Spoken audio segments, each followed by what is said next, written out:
30 seconds.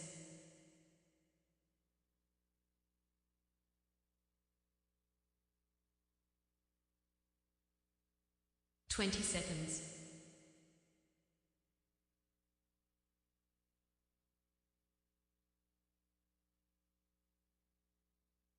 10 seconds.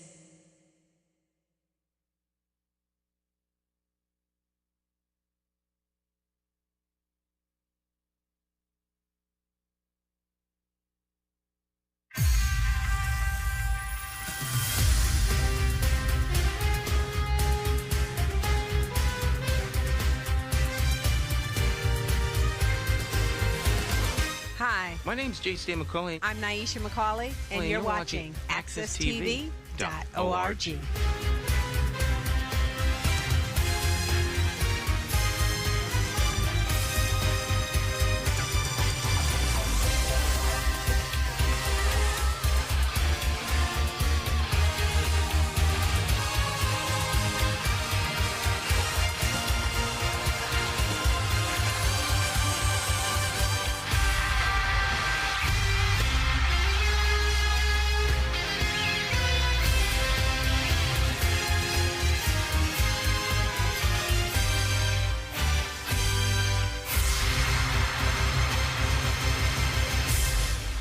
Good morning again. This is Jonathan Small, host and producer of Face to Face. Face to Face is one of two different programs that I have the pleasure of hosting and producing live every single week at AccessTV.org studio. Face to Face is a show that's designed to ask the guests the hard questions and give you, the viewers, the answers and information that you deserve to know.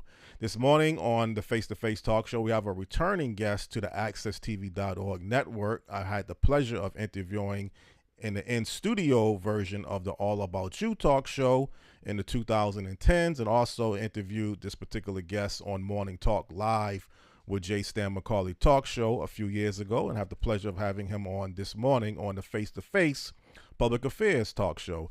This guest has an extensive background as a multitask individual in many different topics, from media to other forms of community activisms, other professions that I will let him explain briefly.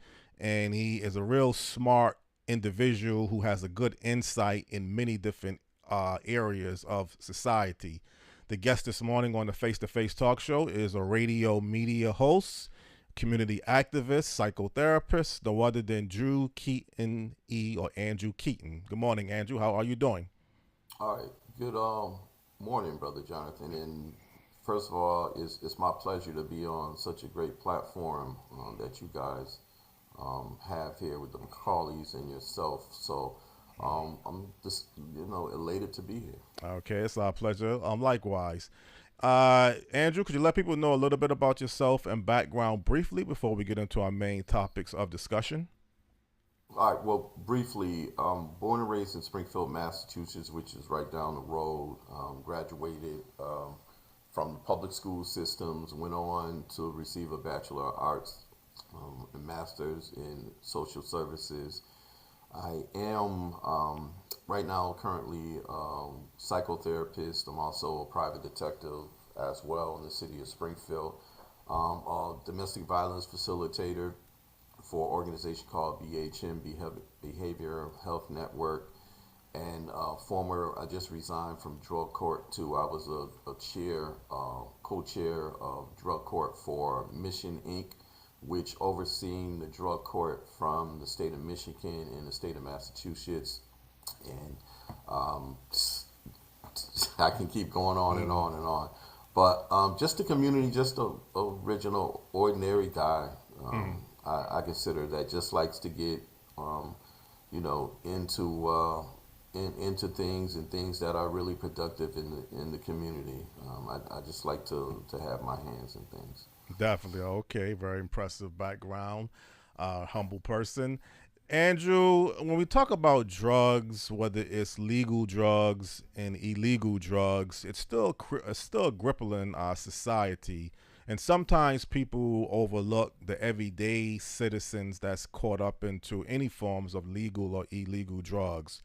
But let's just say, for instance, when you hear an international figure like Michael Jackson, who had some form of a pain medication addiction or some form of problems with that.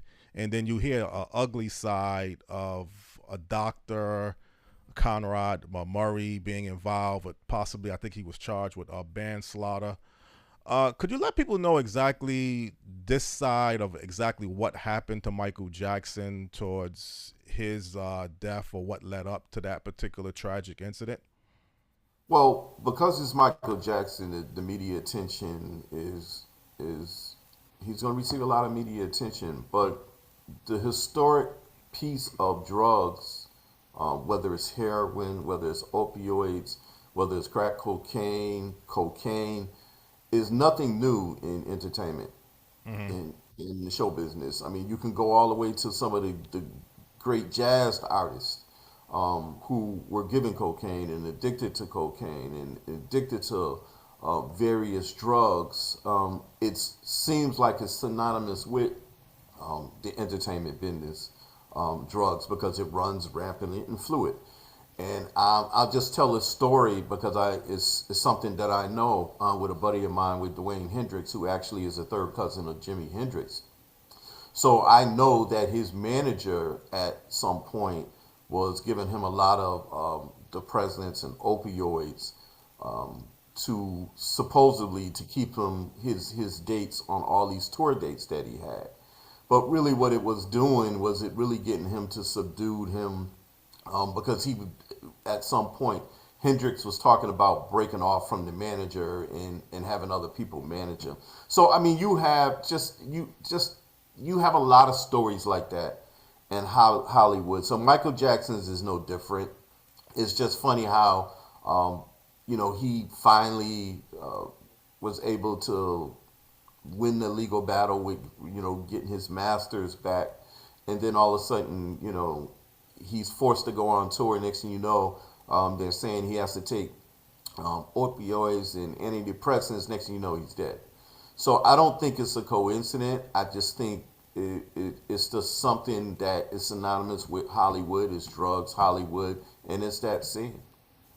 But maybe the difference between the drugs involved with Michael Jackson is a little bit different to some degree of the hard drugs like crack cocaine, heroin, PCP, or is there any difference between, let's say, I don't know if it was actually a prescription medication or some other form dealing with anesthesia. I mean, it's kind of a little complex matter with his situation, let's say comparable to Whitney Houston. So just clarify exactly, if you can remember, what type of drug actually would end up costing Michael Jackson his life, or some close assessment towards that.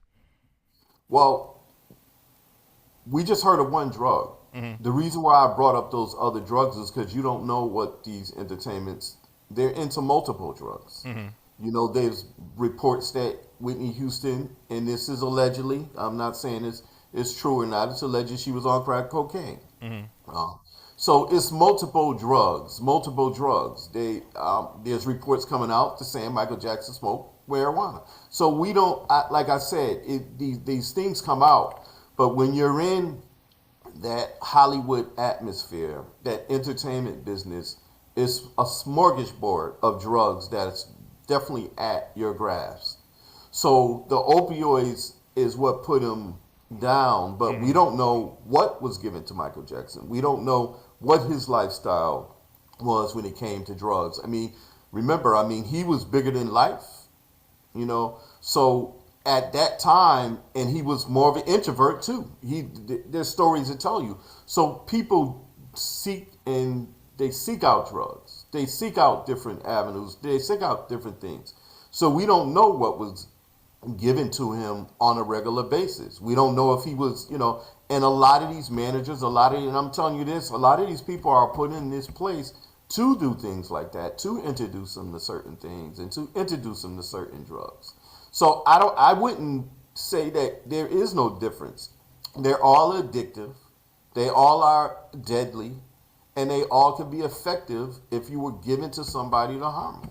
But isn't there a difference that certain drugs have to fall under the medication of a doctor? Like what Michael Jackson, he had a doctor that was authorized giving him certain pain medications or whatever particular drug that he was taking, where if you're talking about heroin, crack cocaine, these are all black market illegal drugs that you just can't, in the United States, in most cases, get a doctor's authorization to have access to crack or heroin.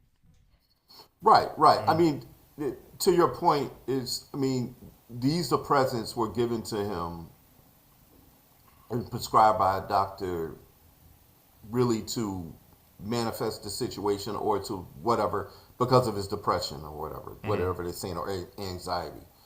In those drugs, if you look at these drugs, if you look at the chart, a lot of these drugs are closely related. They really are. They're closely related. So an antidepressant can do the same things when it goes into your dopamine system. It can do and have the same effects of what a crack cocaine, and that's what people don't realize. They can have the same effects. They can be drowsy. You can have brain damage. There's effects to the liver. There's effects to the heart. A lot of these drugs have the same effect. So, what I'm trying to say, and it's being part of the drug reform and being drug court, all these drugs, I wouldn't put one over another. They all have effect on the human body. You know why? Because it's chemicals. Anytime you put chemicals, which is not a natural inhabitant in the body, it could affect how a human being is. Would you say Prince was an accidental death as well? Well, once again, I think Michael Jackson and Prince was accidental, but what I do know is the people around you, the people that bear your company. I'm not saying that but anytime you can be in a setting and you're giving some kind of opioid, or you're giving any kind of drug, you don't know if it's a bad dose or a good dose. You don't know. We do know that it could affect you. I do think Prince's was planned, and I think it was a setup on Prince, just like I do with Michael Jackson. What about Whitney Houston? It looked like that was an accidental drowning, but they say drugs played a role. I guess it was involved in her system. I mean, is that kind of a little bit different than Michael Jackson and Prince, or are they kind of still similar cases? Well, I want to say it's a similar case to Whitney Houston as well. I mean, Whitney Houston was in the process of also making a deal and negotiating with her masters, and also leaving, her company. And then there's certain things happen to her, and where did she get the drugs? Bobby Brown came out and said it wasn't all him. She the one that introduced him to drugs. Right. Now, if you look at Whitney's background, she comes from a well-off, church-going family, very Christian-oriented family, and at some point she was introduced to that, and that's what I'm saying. What Hollywood does to you, they introduce you to that lifestyle. Now, if you look at Prince, and you look at Michael Jackson, and you look at Whitney Houston, what do they all have in common? Well, they were major celebrities. I mean, that's one thing. I know But there's one particular person that they all have in common at some point with, and that person is Clive Davis. Just think about that. Just think about that. Do your research on who Clive Davis is. Right. Just think about that. Well, again, I mean, the dark side, from what I hear, speculations, I don't know if it's been documented, that Michael Jackson, I think you mentioned earlier about him getting his masters from Sony, could have played a role into this. I mean, Sony hasn't been charged with any criminal charges. Dr. Conrad Murray is the one, but if you're trying to connect the dots, it seemed like that could have been at the root of the problem. Because up until this point, Michael Jackson, whatever people would like to say about him, and like I said, we don't hear or know everything what a particular person is involved with or what they're doing. But it just seems like the timing comes along about the same time when he gets his masters back from Sony, and you connect the dots, again, an accident or a plan. But again, because, there's so many different areas we want to look into when we get into drugs, whether it's the legal forms of drugs, because every day in the United States, someone is dying over some form of a drug. Most time it's the black market hard drugs that's on the street, but you're also hearing now prescription medications, and other forms are catching up with even the hard drugs. Would, let's say, Andrew, drug reform policies could be one of the quickest ways to kind of eliminating some of these tragic endings towards legal and illegal drugs? Well, we talked about that, me and Cliff Thornton, years ago, and you know this about legalizing drugs. The issue is that this government makes so much money off in drugs, in its affiliation, that it's hard for them to say, well, they're going to legalize drugs.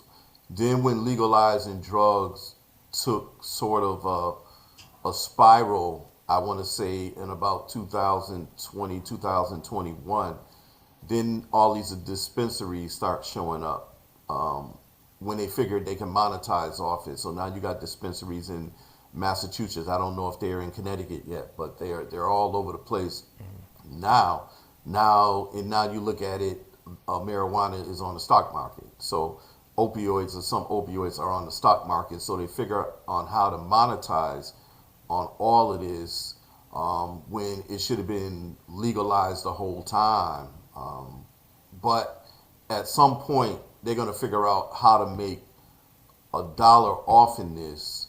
So that's why you see with the dispensaries in the stock market, and I mean the connection there. And then if you look at a lot of these senators and a lot of these congressmen are stockholders in a lot of these dispensaries and stuff. So it should have been reformed when we were talking about it, but the way we were talking about it at that time, we were talking about just legalize it. If you legalize it, and really the legalizing part of it was to take the charges off. So when we get caught, because as you know, the war on drugs really targeted us, and it went after us, and we were incarcerated, vastly numbers for that. And if you legalized it, it wouldn't affect the incarceration so much amongst the African Americans and the Latinos, if you really look at it. But it still is, to this day, it still is affecting us. But now, it would have put a spike in it. There's a documentary on Netflix called "How to Fix a Drug Scandal." I don't know if you've seen that. And that whole documentary is about the scandal that happened in Massachusetts with the illegal fixing of the drug cases, and how many individuals that were wrongfully convicted. Not saying that they were wrong doing what they were doing. They were caught with drugs. But in order to make the cases stick, they were, this amount of cocaine was added inside their packet, and this packet, so meaning instead of doing 3 to 5 or doing this and all that, they would end up doing 5 to 10. So Massachusetts ended up the last few years being stuck with letting thousands of individuals out of jail. It's go look at it. It's on Netflix, How to Fix a Drug Scandal. And it's right in Springfield and Boston. And there were 2 individuals doing it at the same time. Once that hit national news, that's when you've seen a lot of the dispensaries. So it's almost kind of like a set up segue. That's when you've seen the rise in the dispensaries of Massachusetts hitting like boom, like vastly in the area. Well, one thing, Drew, and we did have a conversation the last time you were on the talk show talking about the war on drugs, but if you really break down the war on drugs, it's a high consumer base market that people want certain drugs. Now, it gets into addiction and the chemical imbalance and other forms of increasing your pleasure. But the bottom line is someone wants access to drugs, and people always say when there's a demand for something, there's always going to be a supply for something. So if we're just going to shift the whole drug reform policies and have it regulated and take the money, let's say, off of the black market, and that would reduce the incarceration level, that would reduce the crime and violence, that sounds like a brilliant plan. But at the same time, people are still going to be abusing drugs, wanting access to drugs. And is this really good for our overall society to have people still having the ability and the need to feel like they need some form of drugs to function? Well, I mean, that's a good point and a good comment you're saying, but you got to understand this too. There was a lot of study done from your government about how drugs affect people, going all the way back to the 30s, 30s, 40s, and 50s. So they understood the impact of what drugs would do in the community. Leading up into the 70s, there's another good movie that you should watch is Killer Messenger and stuff. It's a great movie about how crack cocaine got into the urban areas and how the government was one of the ones. I forgot the reporter's name is Gary. I forgot his last name. But go watch that movie. It's a great movie and segue on it. And it was our people. So you got to have compliance when you're talking about all of this stuff. Now, I'm not saying that there's not a demand, because you're right, there is a demand. There is a demand on it. When people get hooked onto something, they want it, they want it, they want it. It's like that Pavlov theory, that goes on. You salivate and you salivate it.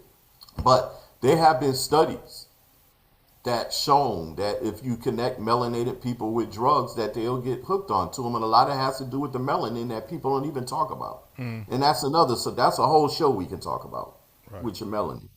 But those are your issues. They put it in the community for a reason. One of the things that happened and backfired on them when you look at the opioids moving with, when you say demand, is they didn't predict a lot of white people being hooked on drugs now. So when they started being hooked on drugs, now all of a sudden you had drug reform policies, and now we got to figure out, we got to study this and see, safe houses, safe injection houses, which me and Cliff told you guys that stuff was coming, that this stuff was coming, safe injection housing, and it was for them, it was alternative instead of incarceration. For us, there was no alternative for incarceration. It was about incarceration for us. Just think about this. Just think about this thought. And what you said, demand. We are the only people that have no problem with being incarcerated, and a plan set out in this country for incarcerating black folks. We are the only people that have no problem with being incarcerated. Just think about that. Well, you mean us as a society, or just certain black people when you say we have no? Us as a society, we have access. We have no, let me rephrase that, we have access to the criminal justice system like nobody else has access to. That's our access. We are the access. So, so let me explain that. Access. So when you need food stamps, you have access to the government. The government provides food stamps. When you need a job, you can go to a company or something, or a job tip agency. You go get a job. That's access. We have access to the criminal justice system. And that's our claim. And I'm not saying that there's not a lot of people, or Caucasian people, that's incarcerated, because they are. But that is our fully plan. So I go back to make that statement to say this, that's one of the reasons why the drugs entered into your community, to take you out the equation. And they knew from the book, if you go read the book, The Committee 3000, they knew what the effects was going to have on you. They knew from beginning how many people were going to be incarcerated. And the plan worked very well. So the demand with us is, of course we get addicted, but the demand is also, we don't always have to be in compliance to what the government says and sets out for us. We're the ones in compliance, because we're the ones out there seeking drugs. We're the ones that's depressed. We're the ones that's still dealing with post-traumatic slave syndrome. We're the ones that's dealing with all of this stuff. So there are alternative measurements that allow us to escape that. One of them is drugs. Well, Yeah, go ahead. well, let's ask you a question, because when you get into, let's say, the law and the incarceration level, if someone is selling crack cocaine on the street corners, he gets arrested, what should be done with that person? I mean, if you're saying you got access to the criminal justice system, should we just give him a slap on the wrist, say you made a mistake with your life, don't do it again? Or should you continue to have to go through the judicial system where you have to get either a lawyer or get a process or get a public defendant? I mean, what do you really do with these amount of damaging effects that people, and I'm playing devil's apples now with you, because some people would say to some degree this might be selling and I'm not saying you're saying this, but I just want to use this as an example, that this could be selling a disservice to the good, honest people who do the same law-abided citizens' duties every single day in a high-crime, drug-infested area, and then all of a sudden nobody has sympathy with us, but now someone breaking the law through no other measures. I mean, however you want to look at it, a person that's selling something that's illegal is breaking the law. What would you recommend doing with that person if you're not going to reform the drug policy, though? Well, I mean, the drug policy. Well, see, now when you talk about reforming the drug policies, you see there's a can of worms that you opening, because the drug policies is going to be reformed by the government, nobody else. And it's just, and you can't ask the oppressor to reform anything when they're the ones that created the problem. It's just like slavery. How you going to ask the master or the oppressor to fix your issues when he's the one that created the problem? So what we need to do is, how you reform drug is you let the community-based organizations deal with reforming. They're not going to do that because Andrew Keaton or Brother Johnny Vernon or a Jonathan will have a different alternative plan on how we see. We will put them in positions to be in the corporate work. We will put them in the positions to run for office and maybe become state reps. See, that's not the plan for us. But that's the plan that my nonprofit organizations, yours or his or Brother Johnny's or something like that, might have. That's not the plan that they have reform. Reform is to lock people up. Right. All right. That's the reform. Now, I'm saying that in a way is, if you're out selling drugs, you're killing our people, you should be locked up. But at the same token, we got to start taking responsibilities in our own communities for what goes on in our communities. And we get up and we talk a good game and we say that every year and we say this and all of that, but then yet we don't fund the organizations that can go out and make the difference. We don't help and support the people that can make the difference. That's your biggest issue that you have right there. You don't support the ones that can make a difference. Well, Andrew, I know you said that you can't go to the oppressor who's oppressing you looking for help. The late Dr. Kuba Asagai, a legend in this community, would always say the person that's giving you poison is not going to be the same person that's going to turn around and give you medication. But right. I'll give you the antidote. I'll give you the antidote. But how do you fix this problem when it has to go through the federal or the political structure of our country? I don't know how you could reform a drug policy without going through the federal government. Well, that's the problem. It's an illusion. And see, you got to understand. Drugs, guns, sex trafficking, and by the way, sex trafficking is probably the number one security threat to not just this country, to this world. These things always took place. They always went hand in hand. And if you look at and it's funny how we talk about this too, because I know I'm trying to get everything in a certain amount of time. But if you look at the way the CIA rocked and the different administrations that basically push this stuff, it take you 2 seconds to figure out who's in charge and who is pushing all of this stuff. Right, I say that. But I'm not saying it's so you can go to them, but that's not going to solve your problems. They always talked about that solving your issues is going to happen internally. One of the things that the issues we deal is and when it comes to equity and economic based organizations, we are at the bottom of the totem pole.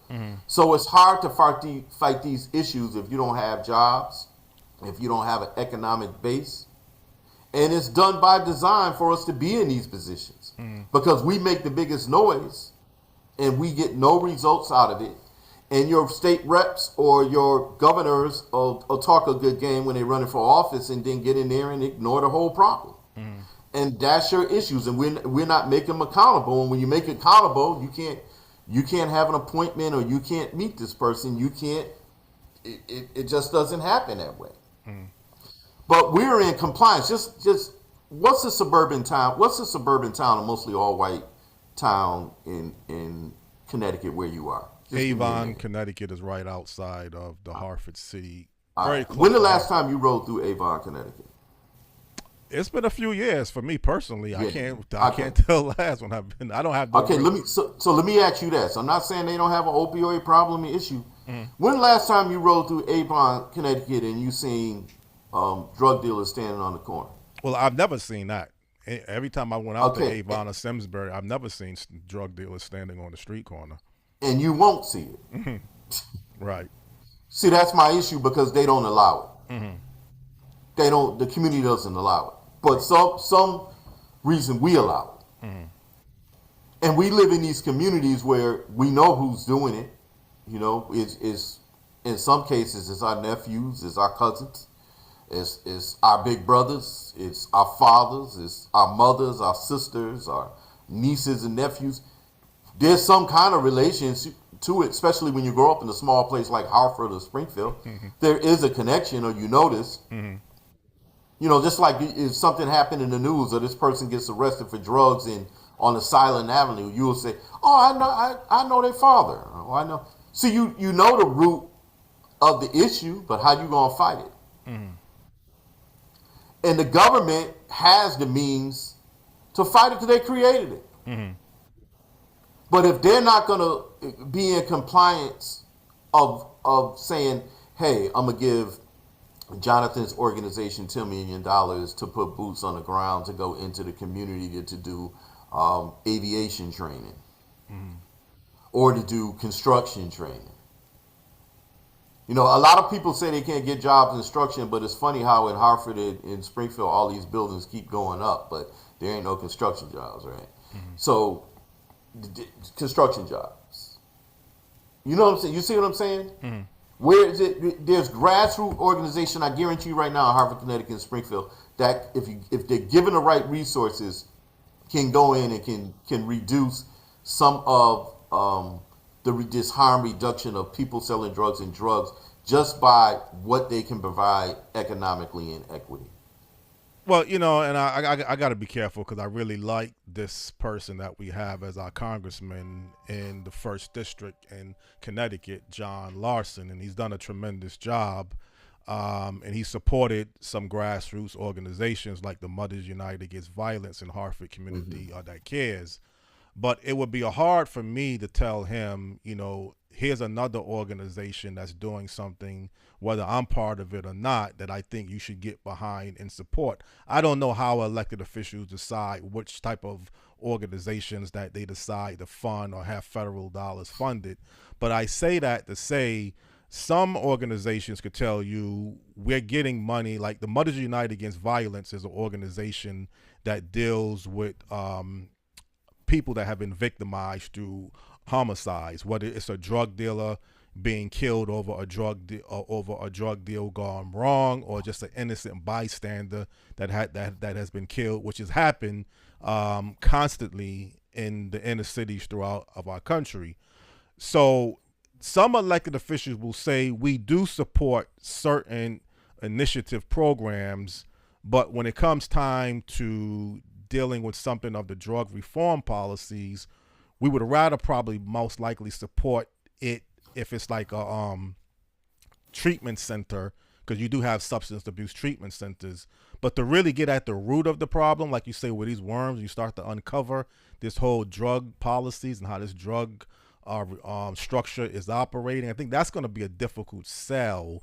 And some people would say, Drew, to be honest, it's just a lot of money involved in drugs. and the government wants to make sure it has a cut in that drug market that exists. Is it more to it than that, Andrew? Or is that kind of getting closer to the root of what you are Well, indicating? well, I mean, why solve an issue where you're making a lot of money off it? So, I mean, to your last statement, I mean, you kind of correct to that piece.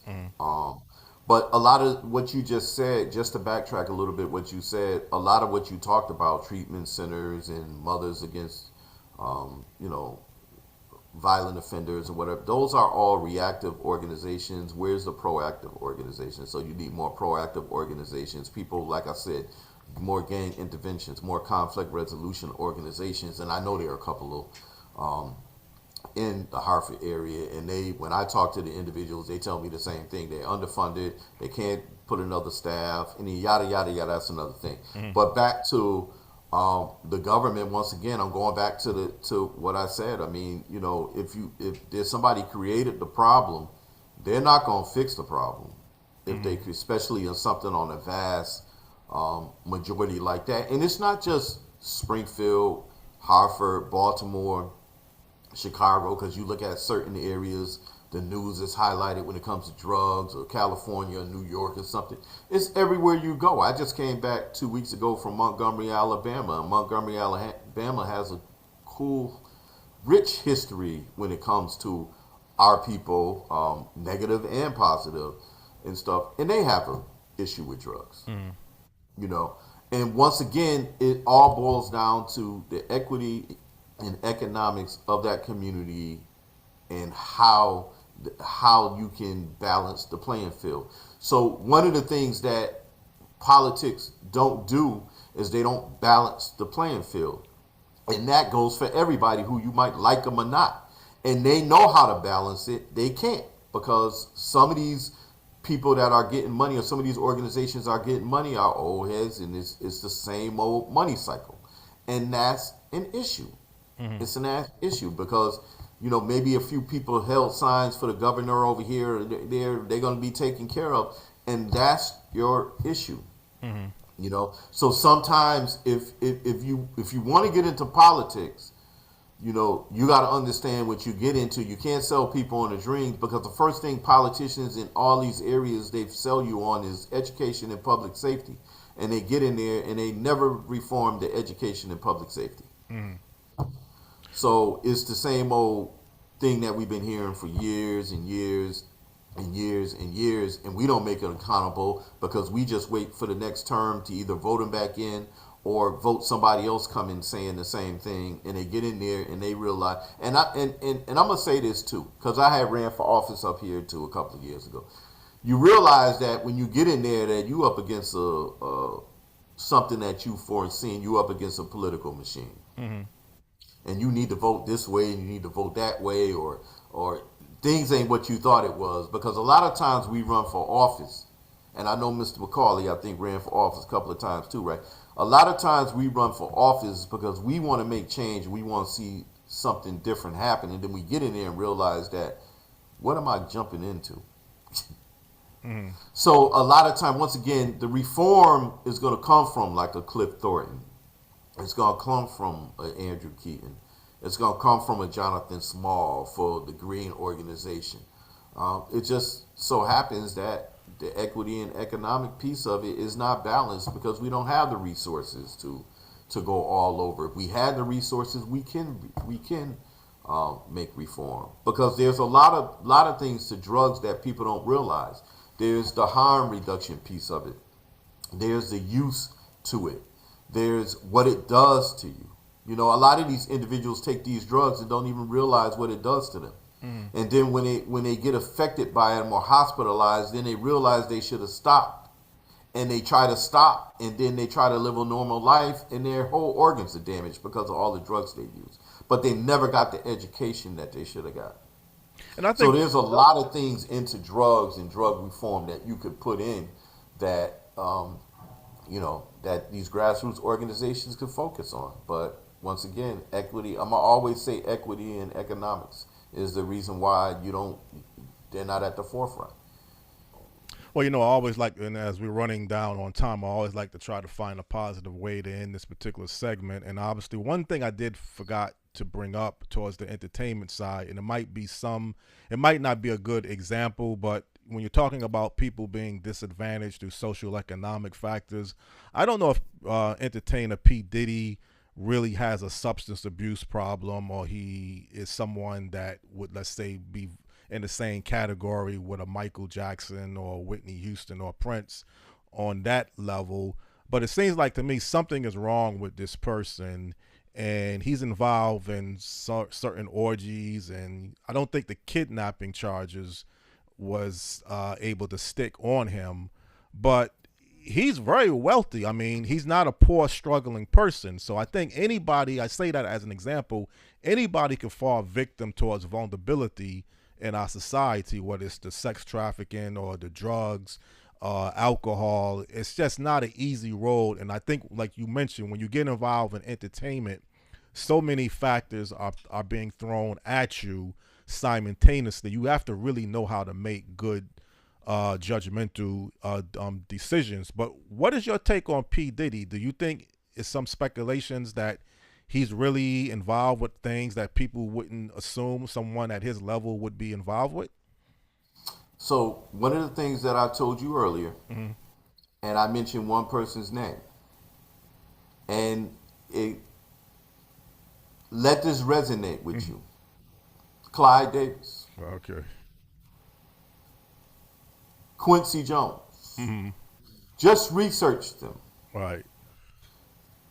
Whitney Houston, Michael Jackson, P. Diddy, all had connections with Clyde Davis. All had connections with Quincy Jones. So there are handlers in the business.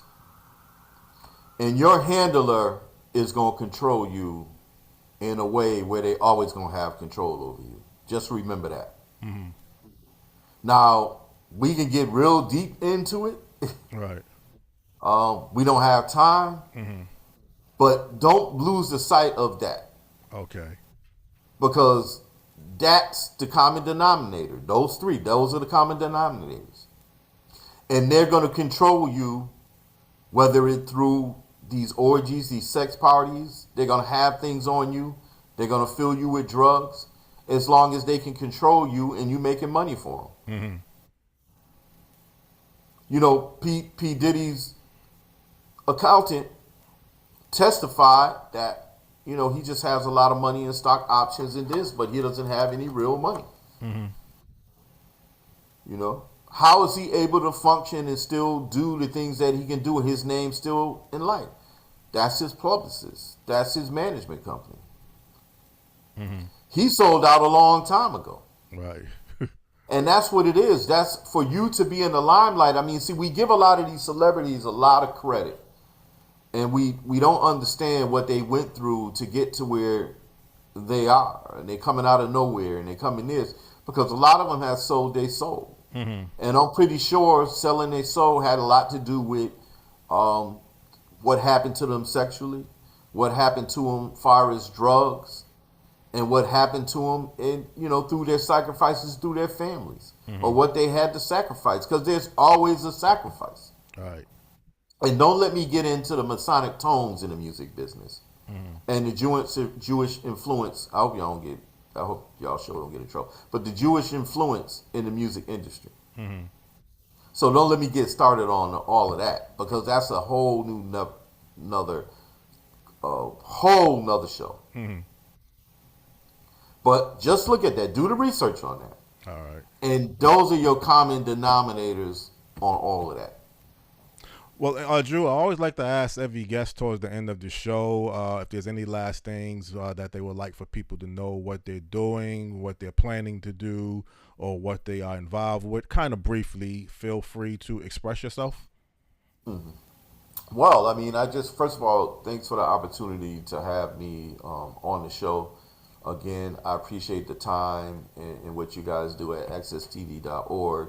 It's always a great time to talk to you and have individuals that and I know come on and express what they feel.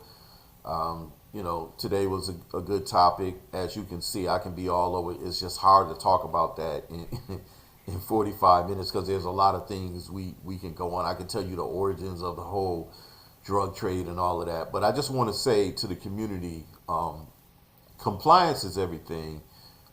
In order for us to do better, we got to know better. I mean, you can't be who you are until you know who you are.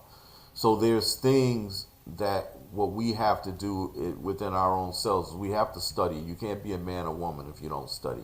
So you have to study. You have to understand what's going on right now. We're in the age of Aquarius. Aquarius is the age of knowing. So there's a lot of information that's coming at you via the social media that we didn't have 20, 30 years ago. So take advantage of what you can find out or what you can know. And I wouldn't put too much stock in these celebrities because a lot of the stuff is facades. Really, they're really influencing our kids, that and the music in a way that the direction these kids are, our generation X, they lost in a way by just following these celebrities, where there are great people in your own community that are role models that these kids should be looking up to and following. I just want to say that. Well, Drew, brilliant interview, long overdue. I don't know why I waited this long to have you as a return guest because you're one of the smartest people that I've ever met, and you've always been a welcome mat with your format up in Springfield, WTCC, to me. So this is long overdue, and this was a tremendous interview segment and a presentation on your part, and I definitely appreciate you giving up your time this morning to be a special guest on the Face to Face Public Affairs Talk Show, and wish you the best of luck with many different things that you are involved with. Listen, once again, I appreciate you, and you should have Dwayne Hendricks on if you really want to tackle the entertainment industry, because he'll go all into that. But thank you once again, and I appreciate you guys for having me. Likewise, definitely keep up the good work. It's our pleasure. Okay, this is Jonathan Small. I just enjoyed hosting this edition of the Face to Face Public Affairs Television Online Talk Show with a very special guest. He is a radio media host, community activist, psychotherapist, and many other different professional titles that consist of no other than Drew Keaton, or Andrew Keaton E. And it was our pleasure to have him this morning on the accesstv.org network. We'll be back here next week. Already have face-to-face public affairs talk show and a guest lined up. But as I say every single week, for people out there, have a very blessed day and keep the faith. Thank you. 30 seconds.